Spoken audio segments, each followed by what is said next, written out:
গ্রামের উত্তর দিকে একটা পুরনো খাল, খাল পাড়ে কয়েকটা তাল গাছ, একটা নড়বড়ে বাঁশের সাঁকো, আর তার পাশেই তিনজন কিশোর কিশোরী, ঋদ্ধি, রূপম আর নেহা।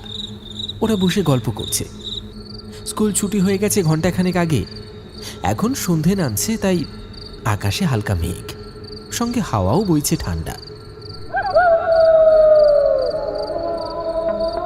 তোরা শুনেছিস খালপাড়ে ওই ভুতুরে বাড়ির খবর?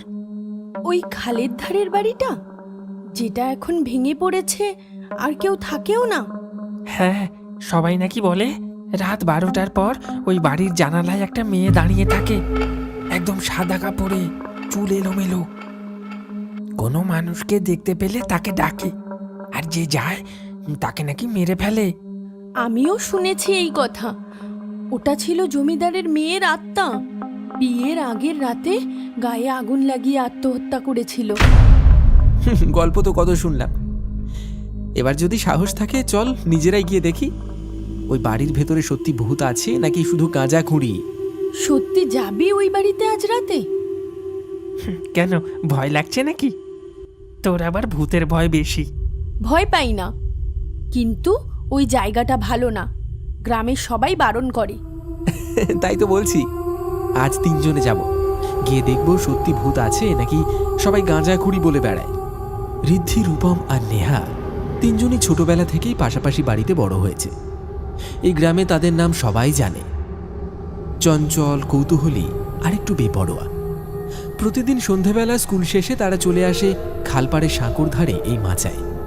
সেখানে গল্পের ফাঁকে হাসি, খুনসুটি আর মাঝে মাঝে ভয়ঙ্কর ভূতের গল্প। আজও ঠিক তেমনই সন্ধ্যা। আকাশে হালকা মেঘ করেছে, বাতাসে এক অদ্ভুত ঠান্ডা গন্ধ। আশপাশটা একেবারে ফাঁকা। আর আজ বাকি বন্ধুরা কেউ আসেনি, একা বসেছিল তিনজনে। হঠাৎই কথার মাঝখানে উঠে আসে সেই খালপাড়ে ভাঙা বাড়িটার নাম। একটা পুরনো ভাঙাচোরা বাড়ি, যেটা ঘিরে বছরের পর বছর ধরে চলে আসছে ভয়ানক সব কানাঘুষো। লোকের মুখে শোনা যায় ওই বাড়িতে রাত হলেই জ্বলে ওঠে আলো। কেউ ঘরের ভেতর কাঁদে, আবার কেউ নাকি ডাকি সুরে করে ডাকে, যে যায় আর ফিরে আসে না।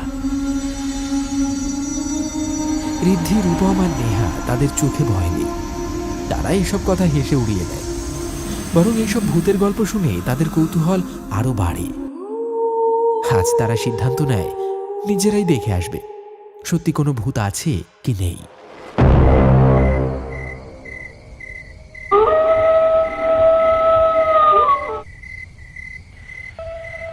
তিনজনেই হাতে লাইট নিয়ে রওনা দিয়েছে সেই ধ্বংসপ্রায় বাড়ির দিকে। চারপাশ নিস্তব্ধ, ফাঁকা রাস্তা ধরে ধীরে ধীরে হেঁটে চলেছে তারা। রাস্তার পাশে বিশাল ঝোপঝাড় আর বাতাসের শোঁ শোঁ শব্দ, ঝিঁঝি পোকার একটানা ডাক আর মাঝে মাঝে কোলা ব্যাঙের চিৎকার। বাতাসে হঠাৎ করেই ঠান্ডা আর ভারী একটা অনুভূতি ছড়িয়ে পড়ে। রূপম হালকা কাঁপতে কাঁপতে বলে, এই রাস্তা দিয়ে তো দিনের বেলাতেও লোক হাঁটে না, আর আমরা যাচ্ছি এই অন্ধকারে। ভূত থাকলে তো ভালোই, সামনাসামনি দেখা যাবে। ভূতের গল্প শুনে শুনে আর কতকাল চলবে বল। নেহা কিছু বলে না, তার চোখে ভয়, কিন্তু পা থামে না।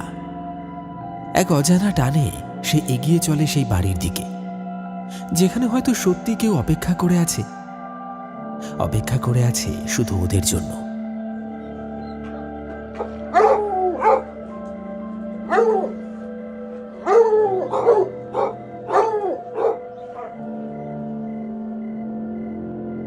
রূপম, লাইটগুলো ঠিক করে এনেছিস তো? ভিতরে ঢোকার পর যদি ব্যাটারি ফুরিয়ে যায় তাহলে কিন্তু বেজায় মুশকিল হবে। আরে না না, টেনশন কিসের? কাল রাতেই আমার বাবা একদম নতুন ব্যাটারি লাগিয়েছে। চল চল চল, নির্ভয়ে চল।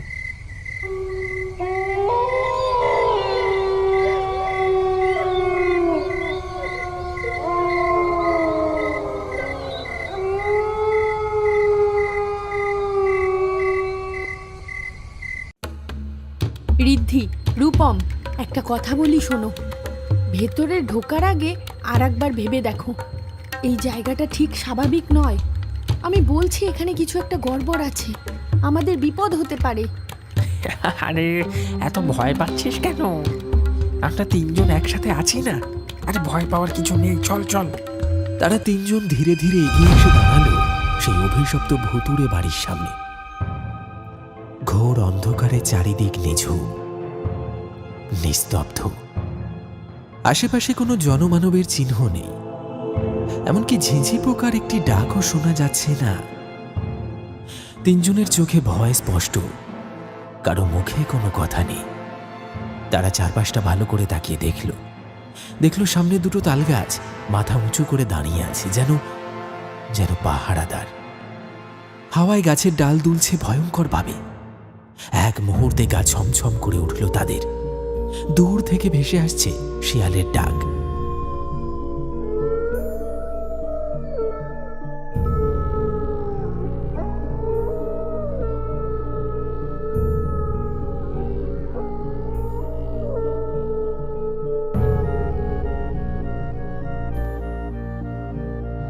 বাড়ির সামনে ভাঙা কাঠের গেটটা বাতাসে অল্প অল্প দুলছে। হঠাৎ নেহা ফিসফিস করে বলে ওঠে, ওই, আমার কেমন অস্বস্তি লাগছে। এই জায়গাটায় কিছু একটা গন্ডগোল আছে, আমি সেটা বুঝতে পারছি। আমাদের ভেতরে যাওয়া ঠিক হবে না। নেহা, আমরা ভাবতুম তুই খুব সাহসী, কিন্তু তুই যে একেবারে ভিতর ডিম। তুই আমার সাথে চল, ভিতরে কিছু নেই রে। তিনজন ধীরে ধীরে কাঠের দরজাটা খুলে বাড়ির ভেতরে পা রাখল। মেঝেতে ধুলো জমে আছে, বাতাসে একটা পোড়া কিছুর গন্ধ, পুরনো ছাই, পোড়া কাঠ আর কিছু একটা পচে যাওয়ার মতো গন্ধ। ঘরের দেয়ালগুলোতে পুরনো সব ছবি, জমিদার পরিবারের স্মৃতি। কিছু ঝুলে আছে, কিছু আবার পড়ে আছে মেঝেতে। গ্লাস ভাঙা, ফ্রেম পোড়া। তারা তিনজন আলাদা হয়ে আলতো পায়ে এদিক ওদিক হাঁটছে। এমন সময় হঠাৎ নেহা খেয়াল করল ঘরের ভেতরে কেউ একজন হেঁটে হেঁটে যেতে যেতে যেন অদৃশ্য হয়ে গেল। ছাড়বো না, কাউকে ছাড়বো না, সবাইকে মেরে ফেলবো। রূপম, আমি কিছু দেখেছি। একটা ছায়া গেল ওই ঘরের দিকে। কই, কোথাও কেউ নেই তো। তুই এখানে কাকে দেখলি? আমি একটু আগেই দেখলাম এক মহিলা ঘরের ভেতরে হেঁটে যাচ্ছিল, কিন্তু হঠাৎ করে হাওয়ার মতো মিলিয়ে গেল। নেহা সামনের ঘরটার দিকে এক দৃষ্টিতে তাকিয়ে রইল। সবাই তাকে অনুসরণ করে। সে এক দৃষ্টিতে তাকিয়ে আছে সেই খোলা দরজার দিকে। কয়েক সেকেন্ড আগেও সেখান দিয়ে কেউ হেঁটে গিয়েছিল। নেহা, তুই সত্যি বলছিস এখানে কেউ ছিল? আমি সত্যি বলছি, আমি একটা বউকে দেখলাম আমার সামনে দিয়ে হেঁটে যেতে যেতে হাওয়ায় অদৃশ্য হয়ে গেল।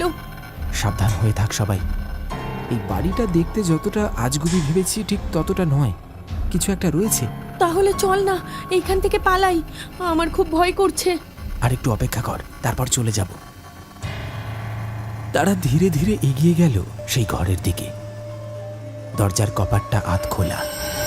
হালকা ঠান্ডা বাতাস আসছে ভেতর থেকে, আর ভেসে আসছে কারণ নূপুরের শব্দ, যেন ভেতরে কেউ হেঁটে চলে বেড়াচ্ছে। ঋদ্ধি কাঁপা কাঁপা হাত বাড়িয়ে দরজাটা ঠেলি।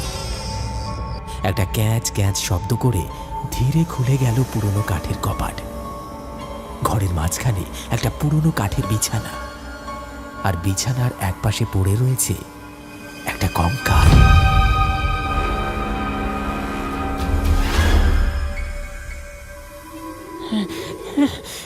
এই বিছানায় কেউ এক সময় পড়ে মরেছিল, আমি শিওর। না না, এটা খেলা না, এই বাড়িতে কিছু একটা আছে। ও চায় না আমরা এখানে থাকি। ও আবার জেগে উঠেছে, আমাদের কাউকে ছাড়বে না। তারা পালাতে যাবে, ঠিক তখনই ঘরের জানালার কাঁচে হঠাৎ দেখা গেল একটা মুখ। সাদা পোড়া দগদগে, চোখের জায়গায় কেবল কালো গর্ত, আর ঠোঁটে এক ফাঁকা বিকৃত হাসি।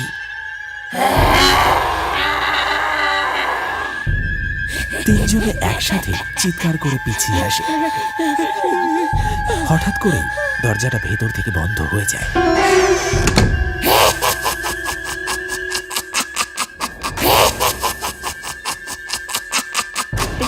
এটা কি হলো?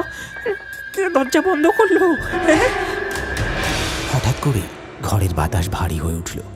একটা পোড়া গন্ধে গোটা ঘর ভরে উঠেছে। তিনজনই দরজায় ধাক্কা মারতে লাগলো, কিন্তু দরজা খুলতে পারল না। সবার কানে ভেসে আসছে একটা মেয়ের কান্নার শব্দ।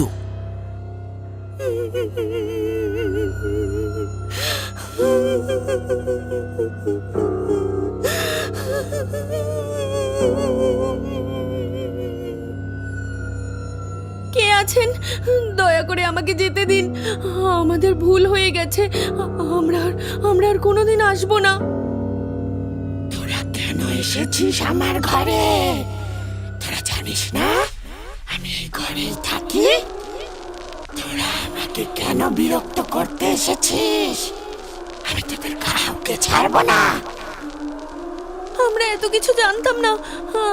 আমরা শুধু জানতে চেয়েছিলাম এই কথা সত্যি কিনা। সব সত্যি, কিন্তু তোরা এসেছিস মজা নিতে। সবকিছুতেই হাসি ঠাট্টা। আজ তোদের মজা দেখাবো। ঘরটা যেন হঠাৎ ঠান্ডা বরফের মতো হয়ে উঠল। তারা অনেক চেষ্টা করলো সেই ঘর থেকে বেরোনোর। তিনজনেই দরজায় ধাক্কা মারছে, কিন্তু তবু দরজা কিছুতেই খুলছে না।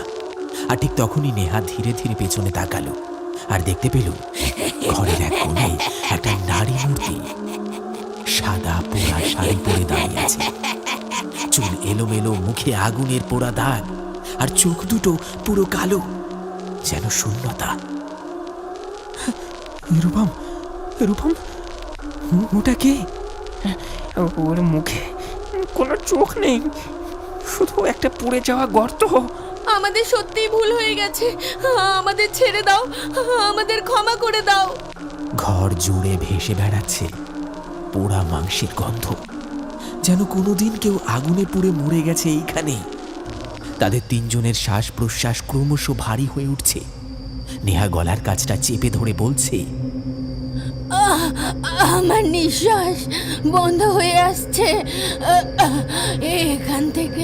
এখান থেকে বেরোতে হবে এক্ষুনি। ঋদ্ধি দেয়ালের কোণে ঠেস দিয়ে দাঁড়ায়, ঘামছে। তার চোখের সামনে সেই ছায়ামূর্তি ধীরে ধীরে উপরের দিকে উঠতে শুরু করে। তার চোখ দুটি এখন আগুনের মতো জ্বলছে দাউ দাউ করে। মুখে সেই বিভৎস হাসি আর ছেঁড়া দাঁত।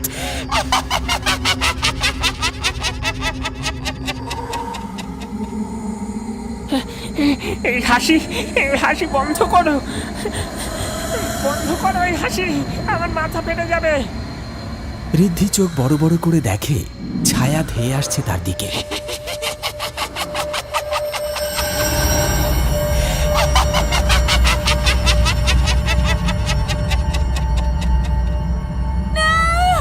নেহা হঠাৎ করে আর্তনাদ করে মাটিতে পড়ে যায়। সেই ছায়া তাদের সামনে এক ঝোড়ো ঘূর্ণির মতো ছুটে আসে। তাদের চোখে নেমে আসে ঘন কালো অন্ধকার। কেউ কিচ্ছু দেখতে পায় না। হঠাৎ যেন চারপাশে একটা কিচকিচে শব্দ, হাসি, আর কিছু নয়।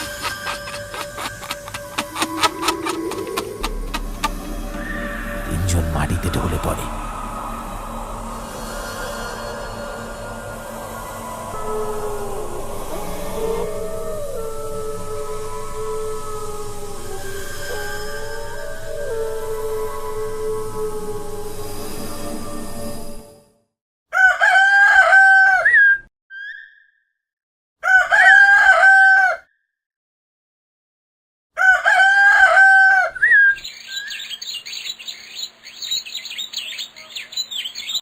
সকাল হতেই বাড়ির ভেতর থেকে পাওয়া গেল তিনজনকে, ঋদ্ধি, রূপম আর নেহা জ্ঞানহীন অবস্থায়।